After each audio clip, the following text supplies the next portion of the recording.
უცბად უკნიდან ფეხებში მხვლება, ვიკეცები, მე კეფაში, ვარდები მიწაზე, მადგავს მუხლს ზურგზე და იარაღს მაბჯენს კისერზე. მეც ვამეხის გზით ჩამიყვანეს, ხედავ რა სურათს.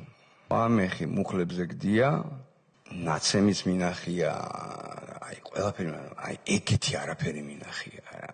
თვალი დაკარგა სხვათა შორის. ის მოპირდაპირეთ არის პატარა ბეგობი, ეს შემაღლება, სადაც დგანან პატივცემული დავითი და ახალაია. ხელმარჯვნივ გვერდს უშენებს მელნიკოვი და ხელმარცხნივ ვალანია. და ახალაია. პიჯაკს წერს, იღებს იარაღს, ესეთ მდგომარეობაში ტენის და იწყებს ესეთ თამაშს. ხან მე მომიშვერს, ხან ვამეხს და ნიცინის. რომელი პირველი? ხაი. ფაქტია, თქვენი თვალით ხედავთ, რომ ეს ვერაფერს დაინახავს და ვერაფერს გაიგებს. მაყურებინებ მე მოთხარი ამის კულის და ჯერ მე მესვარ და მე მაგას. ოდის მელნიკოვი არავით არის ავადმყოფა.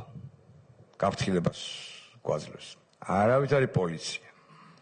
ანუ არავის სახლის იქით ნაბიჯი და ისჯებით, როგორ ამოგწყვიტავთ ოჯახებიანად.